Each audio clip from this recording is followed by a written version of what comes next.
بسم اللہ الرحمن الرحیم۔ ہم نے سیاست کا لفظ بہت بار سنا ہے، ہمارے کانوں سے ٹکرایا ہے کہ یہ کیسی سیاست ہو رہی ہے کہ دنیا کے اندر روز بروز غربت و افلاس میں اضافہ ہوتا چلا جا رہا ہے۔ یہ کیسی سیاست ہو رہی ہے کہ فقیر روز بروز فقیر ہوتے چلے جا رہے ہیں۔ یہ کیسی گندی سیاست ہے۔ یہ کتنی اچھی سیاست ہے کہ جس کی بنیاد کے اوپر لوگوں کے اندر ایک عمومی رفاہ پایا جاتا ہے، اور نسبی طور پر فلاں ملک میں کتنی اچھی سیاست چل رہی ہے کہ لوگ مرفع الحال ہیں اور لوگوں کی بنیادی ضرورتیں پوری ہو رہی ہیں۔ سیاست کا جو عام تصور ہے وہ ہمارے ذہن میں کچھ یوں ہے کہ وہ افراد کے جو حکومت چلاتے ہیں، وہ افراد کے جو برسر اقتدار ہیں، وہ اپنی پالیسی کو ملک میں جب نافذ کرتے ہیں تو ایک خاص روش کو اختیار کرتے ہیں۔ عام طور پر ہم اسے سیاست کہتے ہیں، اور اگر کچھ افراد ایسے ہیں بھی کہ جو سیاست کے مفہوم سے ناآشنا ہیں، لیکن وہ اپنے گرد و پیش میں اگر نظر دوڑائیں تو انہیں محسوس ہوتا ہے کہ کچھ ہے جو سیاست کے نام پر انجام پا رہا ہے۔ اب سوال یہ ہے کہ سیاست کا واقعی مفہوم کیا ہے، سیاست کیسے کہتے ہیں، اور خاص طور پر اس صدی کے ایک عظیم فقیہ کہ جو فقیہ تھے لیکن سیاست مدار بھی تھے، جو ایک عظیم دینی رہبر تھے اور ایک انقلاب کے بانی تھے، یعنی امام خمینی رضوان اللہ تعالی علیہ۔ ہم ان کی سیاست پر ایک مختصر سی روشنی ڈالیں گے، لیکن سب سے پہلے یہ کہ سیاست کا مفہوم کیا ہے۔ دیکھیں، ایک تو وہ سیاست ہے کہ جو دنیاوی سیاست ہے، کہ جہاں پر اپنے اقتدار کی خاطر، اپنی برتری کی خاطر، اپنے تسلط کی خاطر ایک خاص روش کو اختیار کیا جاتا ہے اور لوگوں کے اوپر حکومت کی راہوں کو ہموار کیا جاتا ہے، اور ایک انسان لوگوں کے اوپر حکومت کرتا ہے، اور جو تدبیر کرتا ہے اس حکومت کے سلسلے سے جو روش اختیار کرتا ہے اسے سیاست کا نام دیا جاتا ہے۔ یہ وہ سیاست ہے جس کا ہم روزمرہ اپنی اس دنیا میں مشاہدہ کر رہے ہیں، جہاں غریب چیختا رہتا ہے، پکارتا رہتا ہے، مزدور فریادیں کرتا رہتا ہے، ایک کارگر طبقہ مسلسل صدائے احتجاج بلند کرتا رہتا ہے، کاریگر طبقہ مسلسل صدائے احتجاج بلند کرنے کے باوجود بھی اس منزل پر ہوتا ہے کہ جہاں اس کی فریاد کو کوئی سننے کے لیے تیار نہیں ہے۔ وہ جہاں تھا وہیں رہتا ہے، اسی انداز میں، اسی لباس میں، اسی گھر میں، اسی جھوپڑ پٹی میں جہاں پر وہ رہ رہا تھا، لیکن کوئی اس کی باتوں کو سننے کے لیے تیار نہیں ہے۔ اور ان لوگوں کے جو حق رائے دہی ہے اس کو لوگ خاص انداز میں دل فریب نعروں کے ذریعے سے استعمال کرتے ہیں اپنے اقتدار کی خاطر۔ ایک سیاست یہ ہے۔ سیاست کا حقیقی اسلامی مفہوم کیا ہے؟ امام حسن مجتبی علیہ السلام نے بیان کیا کہ کسی نے پوچھا، ظاہراً حسن بصری نے امام مجتبی علیہ السلام سے سوال کیا تھا کہ سیاست کیا ہے، تو آپ نے بیان کیا، السیاست ہی ان ترعی حقوق اللہ، السیاست ہی ان ترعی حقوق اللہ و حقوق العباد و حقوق الاحیاء و حقوق الاموات۔ تو ایک سیاست تو یہ ہے کہ انسان اپنے اقتدار کو حاصل کرنے کے لیے ایک ایسی روش کو اختیار کرے کہ جس کی بنیاد کے اوپر عام لوگ آئیں اور اس کا سہارا بن جائیں، ان کی بیساکھیوں پر وہ برسر اقتدار پہنچ جائے، اور جب اقتدار حاصل کر لے تو اس کی ساری سیاست یہ ہو، ساری تدبیر یہ ہو کہ اس اقتدار کو باقی رکھا جائے۔ اور ایک سیاست جسے امام حسن مجتبی علیہ السلام نے بیان کیا کہ جس میں اللہ کے حقوق کی ادائیگی ہے، اللہ کے بندوں کے حقوق کی ادائیگی ہے، اور اس کے ساتھ ساتھ زندہ جو لوگ ہیں ان کے حقوق کی ادائیگی ہے، اور نہ صرف زندہ لوگوں کے حقوق کی ادائیگی بلکہ وہ لوگ جو اس دنیا سے گزر گئے ہیں ان کے حقوق کی ادائیگی کو سیاست کہتے ہیں۔ امام حسن مجتبی علیہ السلام نے بیان کیا سیاست یعنی زندگی کے معاملات کو منظم کرنا، سیاست یعنی تدبیر امور۔ اسے اگر سیاست کا نام دیا جائے اور دیکھا جائے کہ اس دنیا میں کون ایک ایسا فرد ہے، اگر ہم اپنے اس صدی کو پیش نظر رکھتے ہوئے جستجو کریں کہ کون ایسا فرد ہے کہ جس نے واقعی طور پر اللہ کے حقوق کو بھی ادا کیا ہے، اللہ کے بندوں کے حقوق کو بھی ادا کیا ہے، اور زندوں اور مردوں کے حقوق کے لیے جس نے ایک آواز بلند کی ہے۔ ایسا سیاست مدار کون ہے؟ تو ہمیں نظر آتا ہے کہ اس صدی کے عظیم ترین فقیہ اور رہبر اور اس صدی کے عظیم انقلاب کے معمار اور بانی آیت اللہ العظمیٰ روح اللہ الموسوی الخمینی رضوان اللہ تعالی علیہ یقیناً ایک ایسی شخصیت ہیں کہ جنہوں نے دنیا کی جو سیاست ہے اس سیاست سے الگ ہٹ کر ایک الہی بساط سیاست کو بچھایا۔ دنیا کی سیاست میں انسان اپنے وجود کو دیکھتا ہے، اپنے نفس کو دیکھتا ہے، دوسروں کے گھر برباد ہوتے ہیں برباد ہو جائیں، ہمارا محل تعمیر ہونا چاہیے، دوسروں کے حقوق ضائع ہوتے ہیں ہو جائیں، لیکن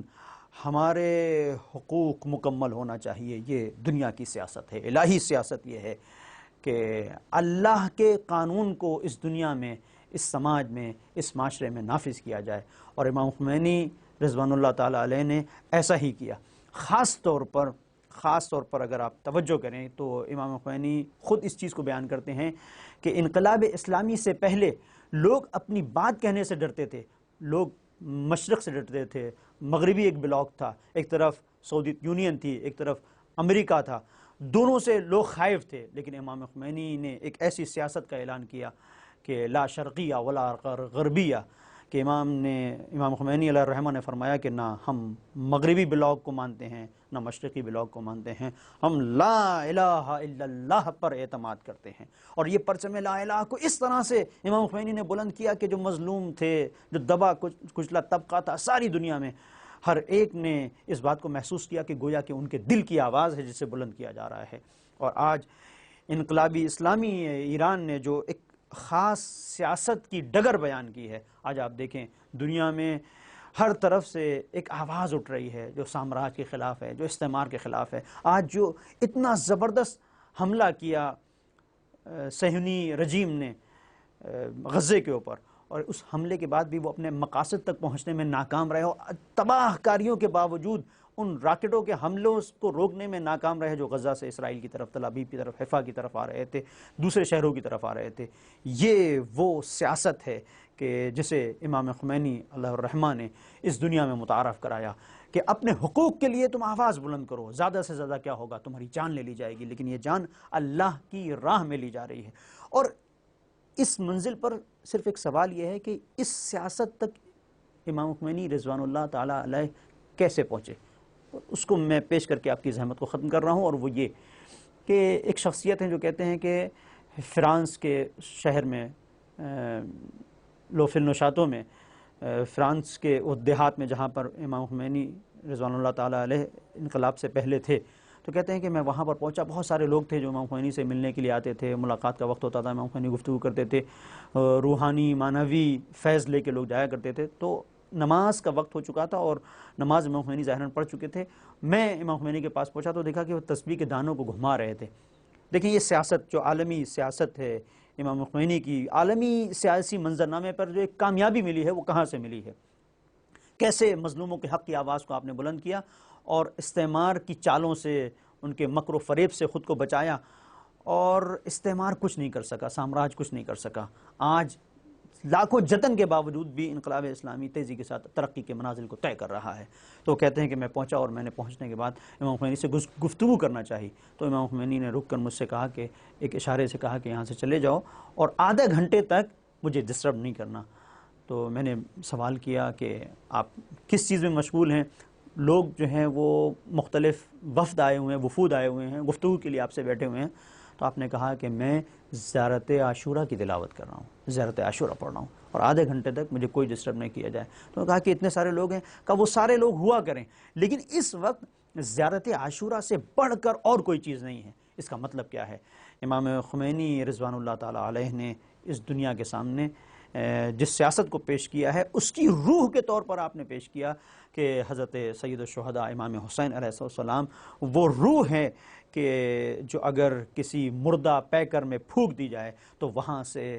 انقلاب کی آواز بلند ہوتی ہے۔ کیا تھا اسلامی انقلاب سے پہلے ایران؟ یہی ایران تھا کہ جہاں پر قہبے خانے تھے، جہاں پر شراب کی دکانیں تھیں، جہاں پر لوگ موج مستی میں، مادیت میں غرق تھے۔ لیکن یہی کربلا تھی کہ جس کربلا کی روح کو جب پھونکا گیا اور بار بار مسلسل امام حسین علیہ السلام کا تذکرہ کیا گیا، ان کے اہداف کو بیان کیا گیا، تاریخی کربلا پر روشنی ڈالی گئی، اس کے محرکات کو بیان کیا گیا، مقصد امام حسین علیہ السلام سید الشہداء کو جب بیان کیا گیا تو نتیجہ یہ ہوا کہ جن لوگوں کے ہاتھوں میں شراب کی بوتلیں تھیں انہوں نے شراب کی بوتلیں پھینک دی، جہاں مادیت میں غرق لوگ تھے وہ مادیت کے سمندر سے اپنے آپ کو نکال کر ساحل معنویت کی طرف آئے، اور جب ساحل معنویت کی طرف آئے تو جہاں ایک ہنگامہ پایا جاتا تھا، جہاں پر مکس گیدرنگ ہوا کرتی تھی، جہاں پر ناچ گانے کی محفلیں تھیں، جب وہ تبدیل ہوئیں تو دعائے عرفہ کے روح پرور مناظر سامنے آئے، زیارت عاشوراء کے روح پرور مناظر سامنے آئے کہ جہاں پر جوشن کبیر پڑھی جا رہی ہے اور ایک ٹھاٹے مارتا ہوا سمندر ہے لوگوں کا کہ یہ عشق اہل بیت اطہار علیہ السلام ہے کہ جس نے اس سیاست کو صفحے ہستی پر رقم کیا کہ جسے سیاست الہی کہا جاتا ہے، اور امام خمینی علیہ الرحمہ نے اس سیاست کی روشنی میں انسانیت کو ایک پیغام دیا کہ ہر ایک انسان اپنی صلاحیتوں کے اعتبار سے بہت اہم ہے، مگر اس وقت جب اپنی ان صلاحیتوں کو اللہ کی راہ میں استعمال کرے، اللہ کے بندوں کے حقوق کی رعایت کے لیے استعمال کرے، اللہ کے زندہ بندوں کے لیے، اللہ کے وہ بندے جو اس دنیا سے گزر چکے ہیں ان کے حقوق کے لیے اگر کوئی تدبیر کی جاتی ہے تو اسے الہی سیاست کہا جاتا ہے۔ اور امام خمینی علیہ الرحمہ کا یہ ایک عظیم کارنامہ تھا کہ ایک مجاور قوم کو آپ نے ایسی مجاہد قوم میں تبدیل کر دیا کہ جس کے قدم جہاں پر بھی پڑے تو وہاں ہم نے دیکھا ہے کہ توحید کا پرچم بلند ہوا ہے، اور جہاں جہاں پر بھی اس قوم نے دیکھا کہ لوگوں کو دبایا جا رہا ہے، کچلا جا رہا ہے، وہاں بے دریغ اپنی حمایت کا اعلان کیا ہے، اور غزہ کی جانب سے، غزہ کے ذمہ داروں کی جانب سے اس بات کا اعلان کہ جو کچھ بھی ہم نے کامیابی حاصل کی ہے، اگر اسلامی جمہوریہ ایران کی مدد نہ ہوتی تو ہم اس کامیابی تک نہیں پہنچ سکتے تھے۔ اس بات کی دلیل ہے کہ امام خمینی علیہ الرحمہ نے جس سیاست کو پیش کیا ہے وہ اور سیاست تھی، ہم جس دنیا میں رہ رہے ہیں اس میں جس سیاست پر عمل ہو رہا ہے وہ اور سیاست ہے۔ یہ جو سیاست ہے یہ دین سے ہٹ کر ہے، اور امام خمینی نے جس سیاست کو پیش کیا وہ دین کے سائے میں سیاست تھی۔ دین سے جو سیاست ہٹ جاتی ہے وہ ہلاکت کا سبب ہے، وہ فلاکت کا سبب ہے، لیکن جو دین کے دائرے میں سیاست ہوتی ہے وہ نجات کا سبب ہے، اس سے امتوں کی تقدیر لکھی جاتی ہے۔ اور یہ وہ سیاست ہے کہ جہاں پر انسان دوسروں کی طرف نظر نہیں لگاتا کہ دوسرے آئیں گے تو ہمارا ہاتھ تھامیں گے، دوسرے آئیں گے تو کچھ کریں گے، نہیں، یہ وہ سیاست ہے کہ جو اس آیت سے ماخوذ ہے کہ ان اللہ لا یغیر ما بقوم حتی یغیروا ما بانفسہم، کہ پروردگار اس وقت تک کسی بھی قوم کی تقدیر کو نہیں بدلتا ہے جب تک کہ وہ قوم اپنی تقدیر کو بدلنے کا فیصلہ نہ کر لے۔ امام خمینی کی یہ سیاست آج دنیا میں مقبول ہے۔ اب ہمیں سوچنے کی ضرورت ہے کہ ہمارے سماج اور ہمارے معاشرے میں ہم کس طرح سے اس سیاست کے اصولوں کو پیادہ کریں کہ ہم اپنی تقدیر کا فیصلہ خود کر سکیں، ہماری تقدیر کا فیصلہ دوسرے نہ کریں۔ وصلی اللہ علی محمد وآلہ الطاہرین۔